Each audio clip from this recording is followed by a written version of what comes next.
జై శ్రీరామ్, శ్రీమాత్రే నమః, శ్రీ గురుభ్యో నమః.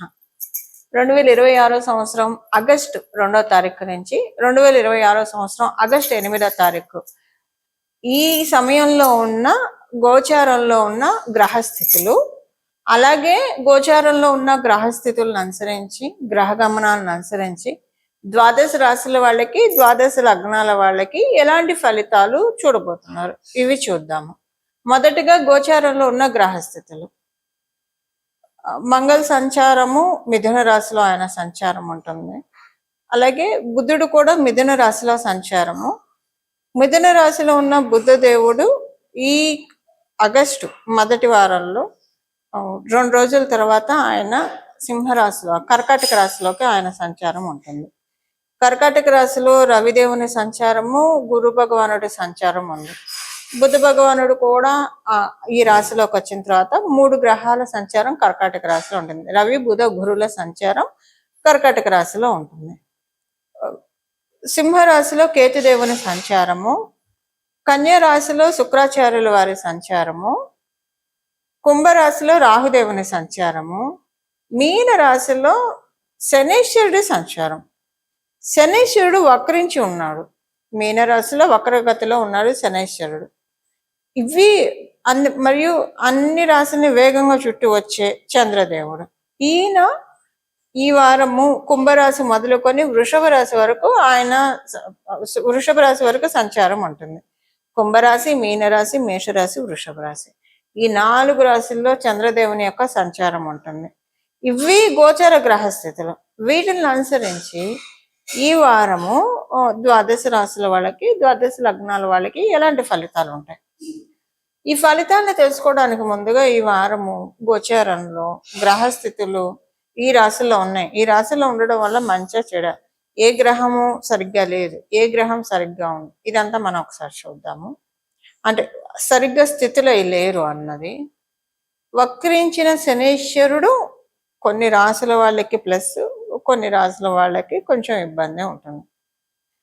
అయితే ప్లస్ ఏ రాశుల వాళ్ళకో చూద్దాము, ఇబ్బంది ఏ రాశుల వాళ్ళకో చూద్దాము. ఇప్పుడు మనం అది చూద్దాము. వృశ్చిక రాశి వాళ్ళకి, అలాగే మేష వృశ్చిక ఇద్దరికి కూడా. ఇందులో మేషరాశి వాళ్ళు కొంచెం ఎక్సెప్షనే. మేషరాశి వాళ్ళకి బాగుంటుంది. వృశ్చిక రాశి వాళ్ళకి ఇది అంతగా బాగున్నది. అంటే మనం రెండు రాశులని తీసుకున్నాం. 2 రాశులకు అధిపతి మంగళ కాబట్టి ఫస్ట్ అవి తీసుకున్నాను. మేషరాశికి అనుకూలమే, పర్లేదు, బాగుంటుంది. వృశ్చిక రాశి వాళ్ళకి కొంచెం ఇబ్బందులు ఉంటాయి, జాగ్రత్తగా డీల్ చేయాలి. అవి ఏంటి అనేది మీ రాశి విషయాలు మాట్లాడినప్పుడు చెప్తాం. వృషభ రాశి, తులారాశి, ఈ 2 రాశులకి, వృషభ రాశి వాళ్ళకి కెరియర్లో కొంచెం అన్సర్టనిటీస్ ఉంటాయి. ఎస్పెషల్లీ ఉద్యోగస్తులకి జాగ్రత్తగా ఉండాలి. అది మళ్ళీ మనం మాట్లాడుకుందాం ఏంటి అనేది మాట్లాడితే, ఇప్పుడు ముందైతే ఓవరాల్గా చెప్తున్నాం. వృషభ రాశి వాళ్ళకి ఇలా ఉంటుంది. తులారాశి వాళ్ళకి ఇది నెగిటివ్ ఇంపాక్ట్ లేదు, అలాగని పాజిటివ్ ఇంపాక్ట్ కూడా లేదు, న్యూట్రల్గా ఉంది. అందువల్ల మీకు ఇబ్బంది లేదు. మిథున రాశి, కన్యా రాశి వీళ్ళకి ఎలా ఉంటుంది, శనీశ్వరుడు వక్రించడం మీకు ఎలా ఉంటుంది? మిథున రాశి వాళ్ళకి శనీశ్వరుడు వక్రించడం ఇద్దరికి కూడా మంచిదే. మిథున రాశి వాళ్ళకి బాగుంటుంది, కన్యా రాశి వాళ్ళకి కూడా బాగుంటుంది. ఇంకా ధనుసు రాశి, మీన రాశి. ధనుసు రాశికి చాలా బాగుంటుంది వక్రించడము, అలాగే మీన రాశికి కూడా అనుకూలంగా ఉంటుంది. మకర రాశి, కుంభరాశి. ఇందులో మకర రాశికి, కుంభరాశికి చూస్తే కనుక మకర రాశికి సోసోగా ఉంటాయి, యావరేజ్గా ఉంటుంది. వక్రించడము అంటే కొంత బాగుంటుంది, బ్యాడ్ అయితే ఉండదు. ఫస్ట్ అయితే బ్యాడ్ అయితే ఉండదు, నెగిటివ్ అయితే ఉండదు, కానీ కొంచెం బాగానే ఉంటుంది. పూర్తిగా బాగుందని చెప్పాల, పర్లేదు, బాగుంది, సోసోగా ఉంది అని అనుకున్నట్టు ఉంటుంది. కుంభరాశి వాళ్ళకి ఇదేంటంటే, కుంభరాశి వాళ్ళకి ఇది ఒక కొత్త స్టార్టప్కి అవకాశం ఇస్తుంది. మీరు ఏదో వెనకబడి ఉన్నారు, దాన్ని ముందుకు తీసుకెళ్ళడానికే మీకు వక్రగతి మీరు చూస్తున్నారు. అదే దేంట్లో అయితే మిమ్మల్ని మీరు తట్టి లేపుకోవాలి, దేంట్లో అయితే మిమ్మల్ని మీరు ముందడుగు వేయాలి, వాటికి అవకాశాన్ని ఇస్తున్నాడు. ఇలా ఉంది ఈ వారం యొక్క గోచార గ్రహస్థితిలో. ఇది స్పెషల్ అంశము. ఇప్పుడు మనం విడివిడిగా ఒక్కొక్క రాశి వాళ్ళకి ఏ ఏ ఫలితాలు ఉంటాయో మాట్లాడుకుందాం. మేషరాశి మేష లగ్నంలో ఉన్న వాళ్ళకి ముందే చెప్పాను, అనుకూలంగా ఉంది. శనీశ్వరుడు వక్రగతి మీకు అనుకూలమైన ఫలితాలను ఇస్తుంది. మిగతా గ్రహస్థితులు కూడా చాలా అనుకూలంగా ఉంది. మీకు చతుర్థ స్థానంలో 3 గ్రహాల సంచారము. అంటే మొదట 2 రోజులు 2 గ్రహాలైన తర్వాత బుధ భగవానుడు కూడా కర్కాటక రాశిలోకి వెళ్తాడు. కాబట్టి ఇది ఒక శుభయోగం అని చెప్పచ్చు మేష లగ్నంలో పుట్టిన వాళ్ళకి. ఏ ఏ విషయాల్లో అనుకూలత? మేష లగ్నంలో పుట్టిన వాళ్ళకి మానసిక ప్రశాంతత, పనులన్నీ కూడా పెండింగ్లో ఉన్నవన్నీ ముందుకు వెళ్తాయి.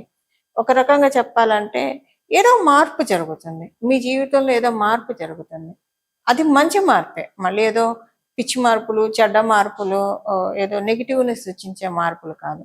మంచి మార్పులు చూస్తున్నారు అన్న విషయం మీకు అర్థమవుతుంది ఈ వారం.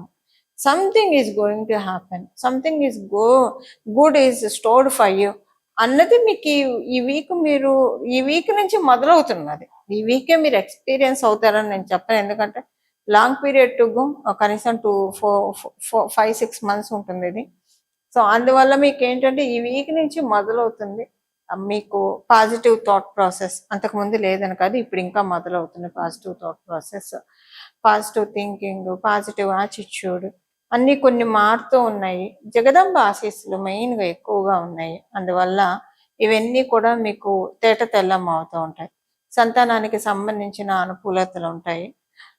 అయితే సంతానానికి సంబంధించిన అనుకూలతలు ఉంటాయి కానండి, ఇప్పుడు సంతానం విషయంలో కొన్ని నిర్ణయాలు తీసుకోవాల్సి వస్తారు మీరు.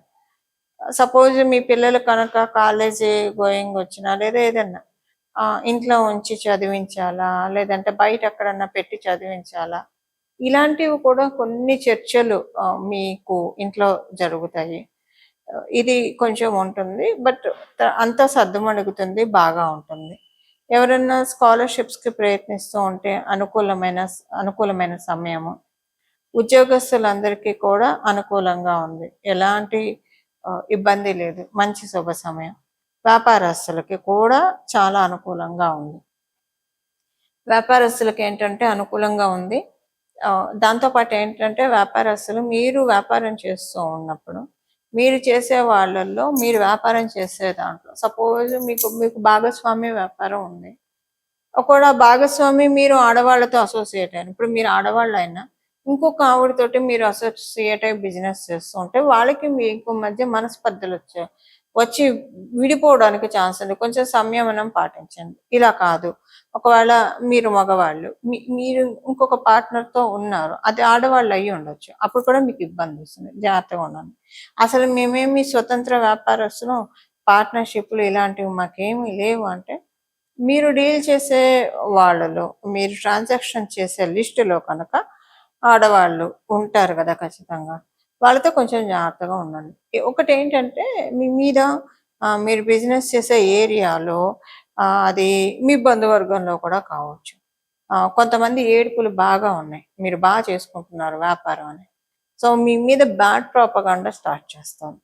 ఇది మీరు బిజినెస్ చేసే అంటే బిజినెస్ ప్రొవైడ్ చేసే మీ లిస్టులో ఆడవాళ్ళ వల్ల కావచ్చు, లేదా మీ బంధువర్గంలో ఉన్న వాళ్ళ వల్ల అయినా కావచ్చు. సో కొంచెం ఈ విషయంలో జాగ్రత్తగా ఉండాలి. బిజినెస్ అయితే బాగా సాగుతుంది, ఎలాంటి ఇబ్బంది లేదు. ఇది ఒక పాయింట్ విషయంలో జాగ్రత్తగా ఉండండి.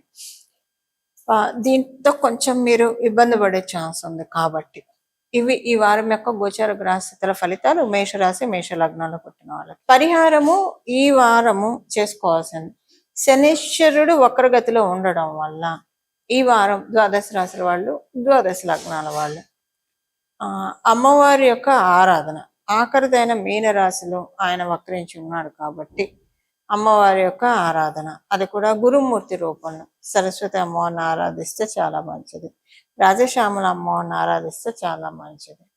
అదొకటి ఆరాధన. లేదంటే కాళీదేవిని ఆరాధించినా మంచిదే. బట్ వీటన్నిటికీ కంటే కూడా మామూలుగా అమ్మవారిని ఒక ఫామ్లో ఈ కన్ఫ్యూజన్స్ లేకుండా ఏదైనా ఒక్క అమ్మవారిని ఆరాధించాలంటే కంచి కామాక్షి దేవిని ఆరాధిస్తే చాలా మంచిది.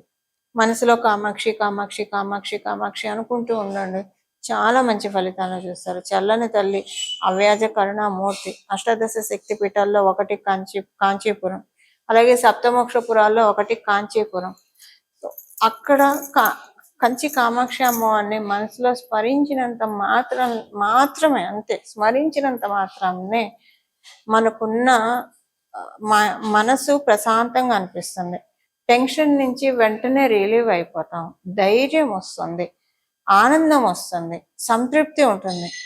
ఇప్పుడు పసిపిల్లలు ఏడుస్తుంటే అమ్మ వచ్చి సేద తీర్చి ఆ పసిపిల్లల్ని పాలు పట్టాలంటే పాలు పట్టి, అన్న తినిపించాలంటే తినిపించి, బుజ్జగించి, ఎలాగైతే మళ్ళీ తన పనిలో తను వెళ్ళి, ఇంకా పిల్లాడు కావచ్చు పాప కావచ్చు ఆటల్లో పడిపోతారు.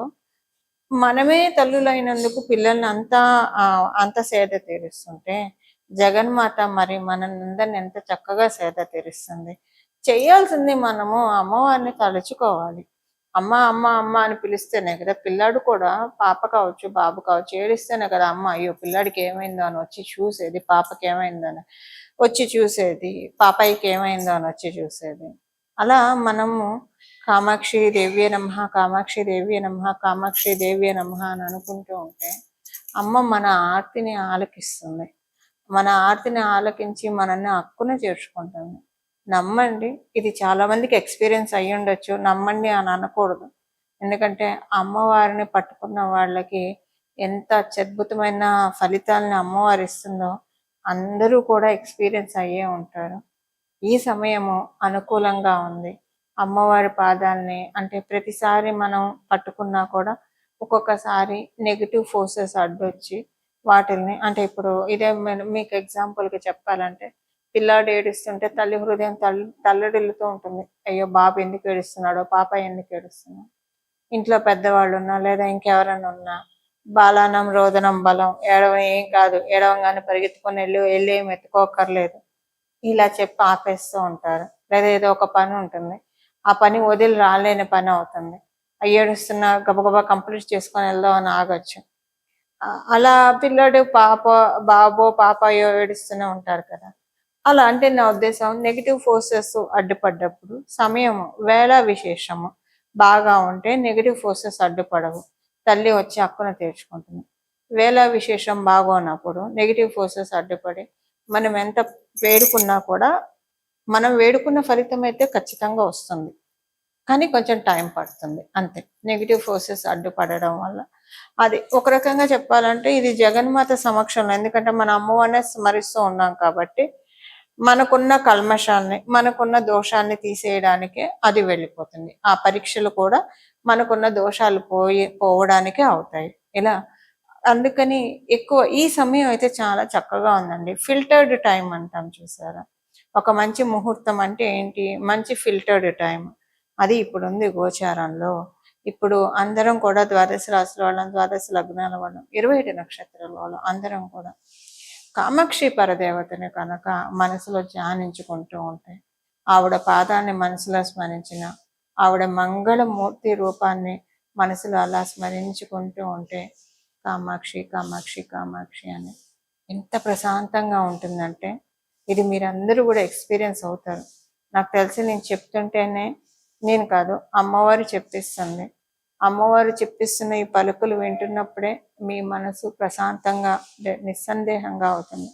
ఇంకా చేసి చూడండి, ఇంకా ప్రశాంతంగా ఉంటుంది, చాలా బాగా ఉంటుంది.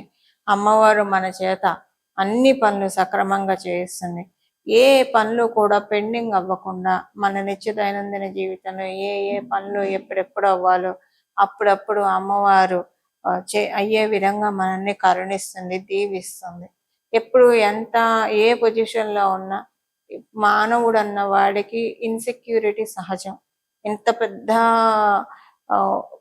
బాగా సంపాదించిన వాళ్ళకే ఉంటుంది, అసలు లేని వాళ్ళకు కూడా ఫ్యూచర్ ఎలా గడుస్తుందో అని ఉంటుంది. ఇలాగా రకరకాలుగా వాళ్ళ పిల్లల పరిస్థితి ఏంటి, ఈ రకరకాలుగా ఇన్సెక్యూరిటీ అని లేకుండా మేబీ అన్ని రోజుల్లో ప్రతిరోజు ఉండదు, కొన్ని రోజులు ఇన్సెక్యూరిటీ ఉంటుంది డెఫినెట్గా. ఎంత గుండె ధైర్యం గుండె బలం కలవాళ్ళకైనా సరే అమ్మవారిని పట్టుకుంటే అభద్రతా భావాన్ని కంప్లీట్గా ఎరేజ్ చేస్తుంది. మీకెందుకు న్యాయం లేరా, నేను ఉన్నాను కదా, నన్ను నమ్మండి, నన్ను నన్ను పట్టుకోండి, నా పాదాన్ని ఆశ్రయించండి, నా పాదాన్ని ధ్యానించండి, మిగతాదంతా నేనే చూసుకుంటాను అనే అమ్మవారు మనకి అభయహస్తం ఇస్తుంది. ఇప్పుడు గోచరంలో ఉన్న గ్రహస్థితుల రీత్యా అమ్మవారు అభయహస్తాన్ని మనం తీసుకోవడానికి చక్కటి అవకాశం ఉంది. విడవకుండా సమయాన్ని సద్వినియోగం చేస్తూ కంచి కామాక్షి అమ్మవారిని ధ్యానిస్తూ అమ్మవారి యొక్క సంపూర్ణ కృపా కటాక్షాలకి మనందరం పాత్రలం అవ్వాలి. ఆ విధంగా జగన్మాత మనల్ని దీవిస్తుంది. ఇది అమ్మని పట్టుకున్న వాళ్ళు ఎప్పటికీ మోసపోరు. అమ్మదయ ఉంటే అన్నీ ఉన్నట్లే. శ్రీమాత్రే నమః. మంగళం. నమో భగవతే వాసుదేవాయ.